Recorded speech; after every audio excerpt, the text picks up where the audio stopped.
California handed Donald Trump a rude awakening. The MAGA Republicans who said that Prop 50 never stood a chance. Well, Prop 50 crushed. And we saw young people, frankly, people of all ages, but I was just so heartened to see that 18 to 29 demographic show up. If you looked at university campuses across the country, I mean, whether it was UC Davis with the lines that went for, almost like a mile, it looked like, whether it was UC Riverside showing up to vote, UC San Diego, all the UCs, we saw massive lines as well. MSNBC was there, other reporters were there asking some of these voters, why are you here today? What was the main reason that brought you out? Here's a voter from the Sacramento area talking about how excited she is to vote. Here, play this clip.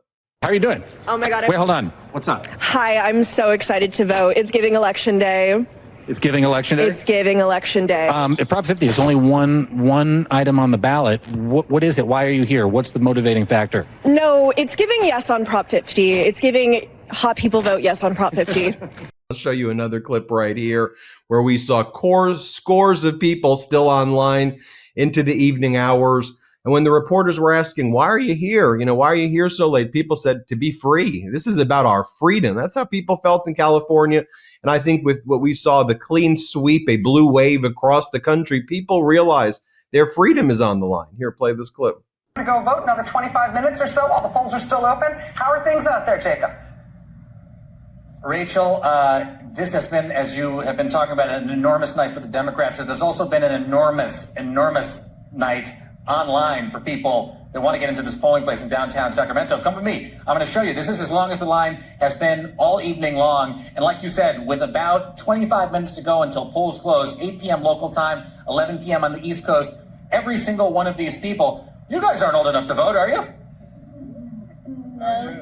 Okay, but you're here online with your family, right? How does it feel? Why'd you bring your family tonight? You gotta do what you gotta do. Stay free.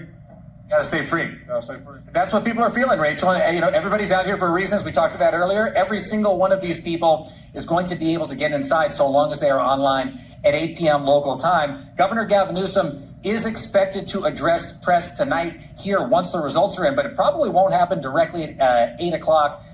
Here in California, it'll probably happen closer to 9 p.m., midnight on the East Coast. How's everybody doing? You guys have been in line for a long time. You have a child here, too. How are you? What's your name?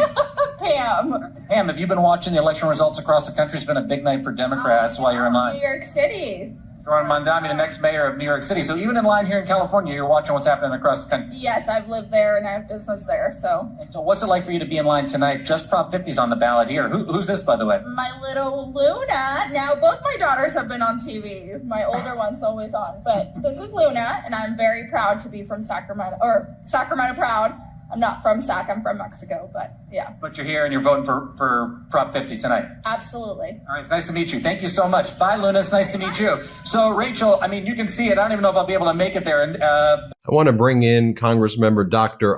Bera from currently California's 6th congressional district, but with the new redistricting that the voters in overwhelming fashion passed, you will now be running in California's 3rd congressional district. So I want to highlight the fact that, this has real impacts. You are a Democrat in the 6th. You had your constituents there. It's now the 3rd, which is a bit of a different area. Talk to us, though, let's start first with Prop 50, how big of a deal it was.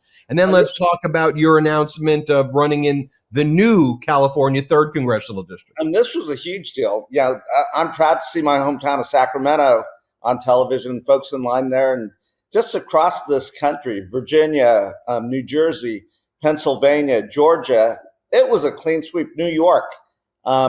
So Prop 50 is a big deal. It gives us 5 seats that we are very competitive. We should be able to pick up all 5 of those seats. That counteracts what they did in Texas. And then, if I were a Republican waking up tonight or this morning, I would be really afraid because in 2018, we could go into deep Republican territory with good candidates and win those seats. We just saw our message of affordability, getting back to the working class folks, whether it was Mamdani in New York City or Abigail Spanberger. That is what this is about, making life better for folks. And I think our message resonated, and we're seeing Donald Trump do the exact opposite. It is not normal in America to see masked individuals in unmarked cars picking up folks in parking lots because of the color of their skin or the language that they speak. I think this was a real rejection of Donald Trump's policies. Look, obviously the redistricting personally impacts you. You're in one district that has its own kind of boundaries and constituents. So you pick up new constituents, you lose some other constituents. That's the way it works.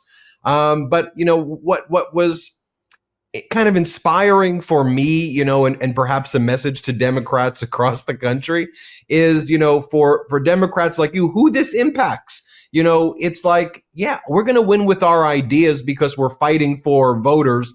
And I'm not worried about all of that because we're winning. We're going to win because we're fighting for people right now. No matter what MAGA Republican they throw my way, no matter what the district looks like, I'm confident. That was something that I think Democrats in other states, where we're talking about Illinois, should listen to your story. Absolutely. Right. This is about getting the House majority now. The midterm elections start today, so we can't let up.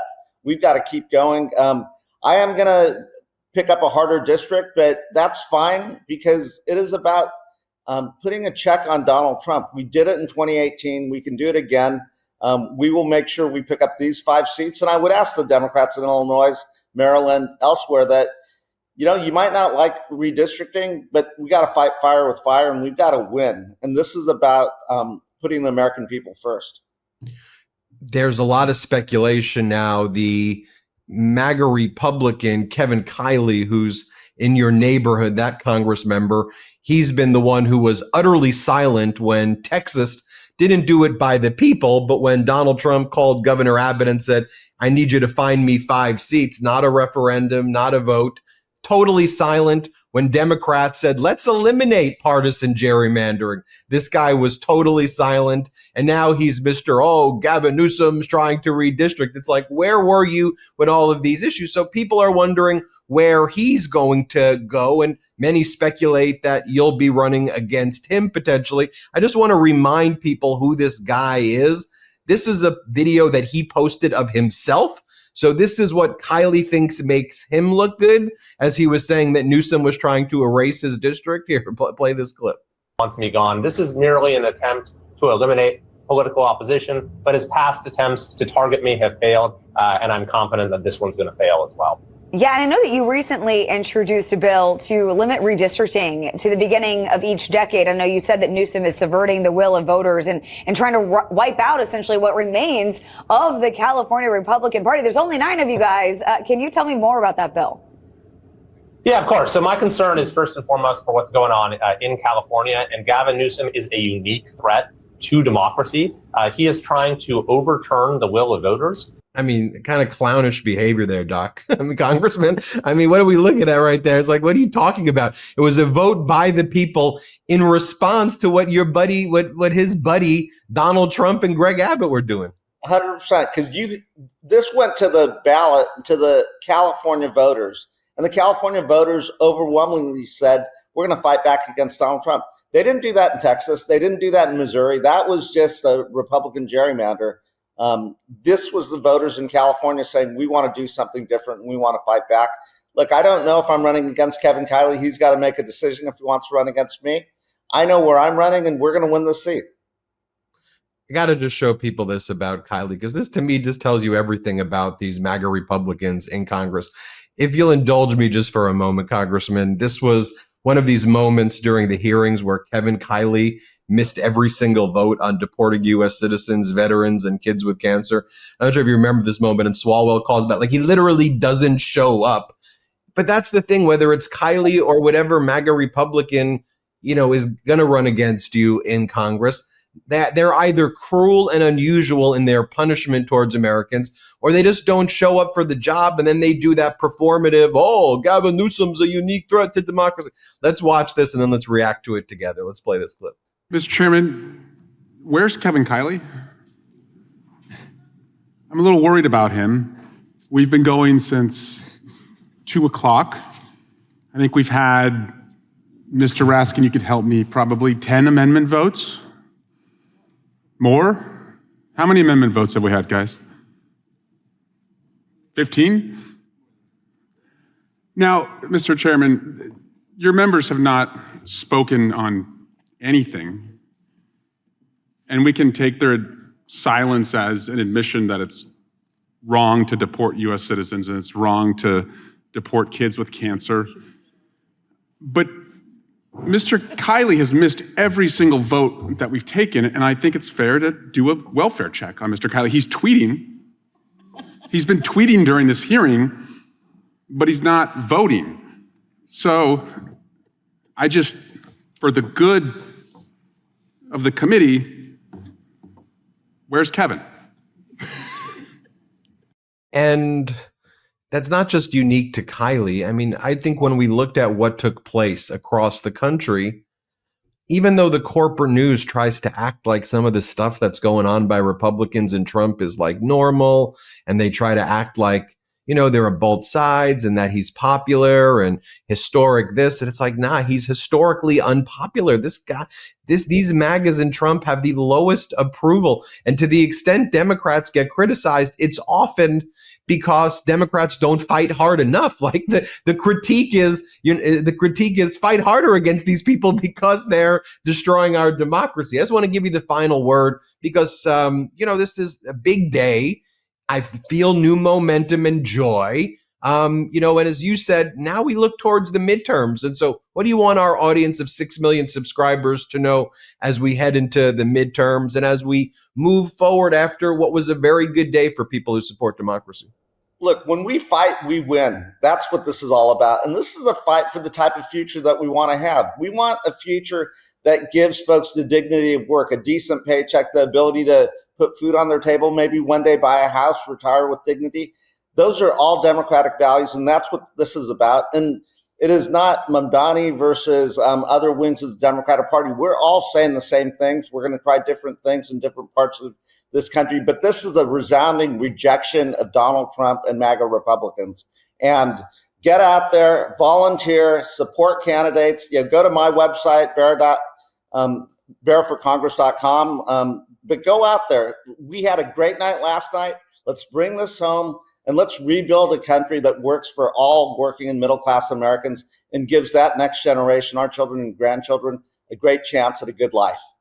And as you look towards the 3rd congressional district race now, just remind our people one more time of that website address that people can learn more information about you, Congressman.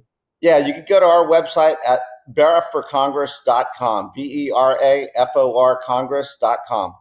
Amazing. Great to see you. Dr. Congress member Ami Bera. Appreciate you.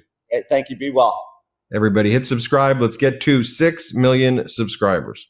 Want to stay plugged in? Become a subscriber to our Substack at MeidasPlus.com. You'll get daily recaps from Ron Filipkowski, ad-free episodes of our podcast, and more exclusive content only available at MeidasPlus.com.